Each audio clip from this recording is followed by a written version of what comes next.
Sisimulan ko po ang aking pagninilay sa isang napakagandang at makahulugang caption sa Ingles na nagsasabi, "The measure of true generosity is not the amount that you give, but rather the amount that you left for yourself."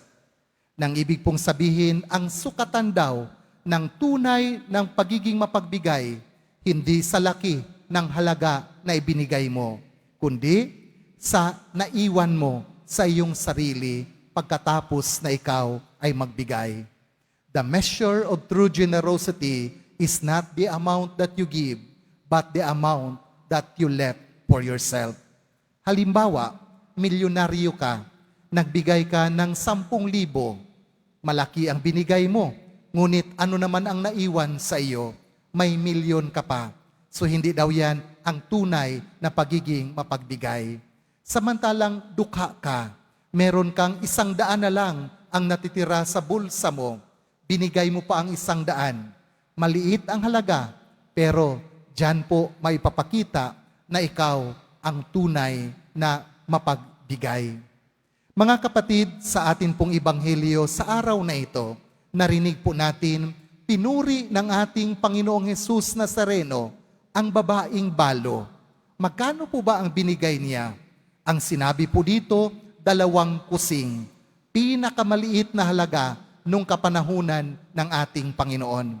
May mga mayayaman na naghulog ng malaking halaga, ngunit hindi sila napansin ng Panginoong Hesus. Ang pinansin ni Hesus, yung dukhang-dukhang babaeng balo, at sabi niya, siya ang nagbigay ng pinakamalaki sa lahat na naghulog ng kaloob. Para mas maintindihan po natin ito, alam niyo, ang templo ng Jerusalem nung kapanahunan ni Jesus, sa mga gilid po nila, meron silang hulugan ng kaloob. Nung yung offerings na hinuhulog po nila, ang tawag po nila sa mga Hudyo, trumpet, sa Ingles, sapagkat yung itsura niya parang trompeta, kaya trumpet.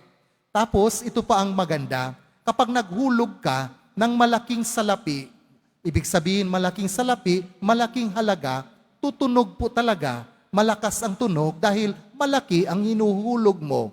Pero kapag naghulog ka ng maliit, halos walang tunog po yan sapagkat napakaliit lang ng iyong halaga.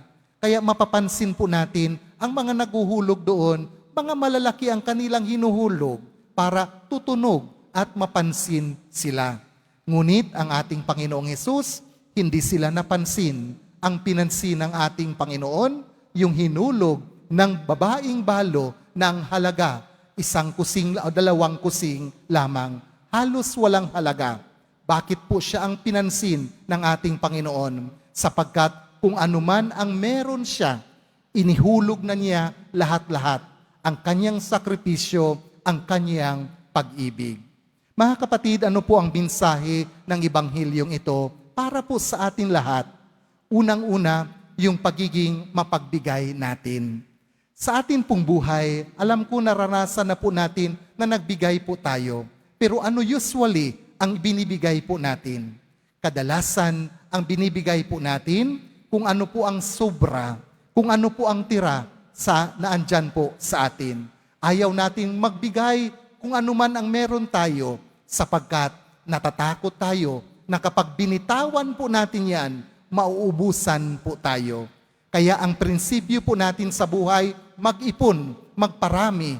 Dapat hindi tayo maubusan. Kung magbigay man tayo, yung sobra lamang, huwag mong ibigay kung ano ang malaking halaga. Mga kapatid, tinuturuan tayo ng mahal na poong Hesus Nazareno na sa pagbitaw po natin, hindi po mahalaga kung magkano ang atin pong binigay, ang mahalaga para sa Kanya, yung sakripisyo, yung pag-ibig natin. Sa langit daw, susukatin ang pagiging mapagmahal po natin sa sakripisyo na atin pong ipinakita habang tayo'y nabubuhay pa. Yung babaeng balo, binitawan niya kung ano ang kahuli-hulihang salapi na meron siya at ano ang nangyari sa kanya. Nagkaroon siya ng buhay na walang hanggan sapagkat meron siyang binigay, binitawan po niya. Mga kapatid, gaano po ba ang pagbibigay po natin. Sana itong ating Ibanghilyo magturo po sa atin. May kasabihan din po tayo, give until it hurts. Magbigay ka hanggang ikaw ay masaktan. Ang Panginoon kapag tayo ay kuripot, kuripot din ang Panginoon sa atin. Kapag tayo ay mapagbigay, ang Panginoon mapagbigay sa atin. Sabi nga po ni San Pablo, God cannot be outdone in generosity. Ang Diyos, hinding-hindi mo matalo sa pagiging mapagbigay mo. Kaya sa pagbigay po natin, kung nagbibigay tayo ng marami, bibigyan din tayo ng Diyos ng marami. Sabi nga po, siksik, liglig, at umaapaw pa ang ibabalik po sa atin ng ating Panginoon. Mga kapatid, sa pagbigay po natin, yan po ang unang itinuturo sa atin ng Panginoon. Kaya, when you were raised, kung ikaw po ay biniyayaan ng Panginoon ng maraming biyaya, don't raise your standard of living, but rather, raise your standard of giving. Kapag ikaw ay binigyan ng maraming biyaya ng Panginoon, dapat itaas mo rin ang pagiging mapagbigay mo, hindi yung kalidad ng iyong pagkabuhay. May naalala po akong kwento po ni Archbishop Soc Villegas. Kinuwento po niya, isang araw daw, merong isang photographer, yung nagpipicture para i-publish yung picture niya sa newspaper, na imbitahan para mag-cover sa isang feeding program sa isang parokya. Pumunta itong photographer, dala-dala ang kanyang kamera para makakuha ng picture para maipublish sa newspaper tungkol sa feeding program na iyon. Ang ipinamigay ng pagkain sa feeding program na iyon, fried chicken, chop suey, kanin, at meron silang dessert, saging. So lahat ng nakapila ay binigyan. Napansin ng photographer na ito, meron daw 3 magkapatid na nahuli sa pila. In-estimate po niya na siguro ang pinakamatanda, sabi niya, 9 years old, ang pangalawa 7 years old, at ang pangatlo 5 years old. Dahil po sila ang huli sa pila, mainit na ang pagpila, kaya yung pinakamatandang kapatid, 9 years old, kanyang dinala ang kanyang 2 kapatid sa isang punong kahoy para siya na lang ang pumila, humingi ng pagkain. In a way, nung siya na ang bibigyan, siya ang pinakahuli. Lo and behold, wala ng pagkain. Kaya, inexplain na ng tagapamahala ng feeding program. Sabi niya sa bata, 9 years old, sabi niya, iho, pasensya na kayo, wala ng fried chicken, wala ng chop suey, wala ng kanin. Ang natira na lang, isang saging na lang. Napansin po ng photographer, tapos kanyang nilapitan. Ang sabi ng batang lalaki, sabi niya, pwede po ba kunin ko na lang po yung isang saging sapagkat gutom na po yung 2 kapatid ko. Di bali na walang kanin, kahit isang saging, okay na po sa amin. Tapos, sabi ng photographer, nung sharing po niya, pinagmasdan niya. Sabi niya, magandang picture po ito ang mangyayari kung ano ang gawin ng kapatid.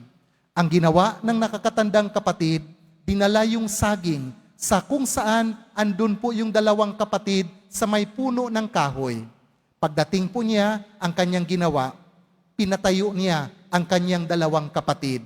Nagdasal sila, nag-sign of the cross. Pagkatapos, alam niyo ang ginawa ng nakakatandang kapatid? Binalatan yung saging. Pagkatapos na mabalatan yung saging, hinati sa 2. Yung isang hati sa isang kapatid, yung isang hati sa isang kapatid. Pinakain, hinati yung 2 saging. Nung makakain po ang kanyang 2 kapatid, ang ginawa naman ng matandang kapatid, kinain po niya ang balat ng saging. Nung makita po ng photographer, sabi niya, gusto ko nang kunin ang aking camera sapagkat sabi niya, napakagandang picture sana yon. Pero sabi niya, hindi ko nakuhang kunin ang aking camera, kuhanan sila ng larawan sapagkat sabi niya, natatakot ako na baka sa pagtingin ko ng lens ng camera ko, ang makikita ko si Jesus na naka-smile at magsasabi, yan ang pagiging mapagbigay. Handang ialay kung anuman ang meron siya. Mga kapatid, naway, itong ating ibanghilyo, tingnan po natin ang ating sarili. Paano po ba ang pagbibigay po natin? Itong babaeng balo sa atin pong ibanghilyo, alam nyo, katulad siya ng ating Panginoon. Kalarawan siya ng ating mahal na poong Jesus Nazareno. Bakit po? Ibinigay niya ang kanyang buong sarili kung anuman ang meron siya. Yan ang ginawa ng mahal na poong Jesus Nazareno. Binigay niya ng buong buo ang kanyang sarili. Huwag po nating kalimutan sa atin pong pag-uwi, paglabas natin sa simbahan mamaya. The measure of true generosity is not the amount that you give, but rather the amount that you left for yourself. Ang sukatan ng tunay na mapagbigay, hindi sa halaga ng binibigay mo, kundi kung ano ang iniwan, ang natira sa iyong sarili. Pagpalain po tayo ng ating makapangyarihang Diyos.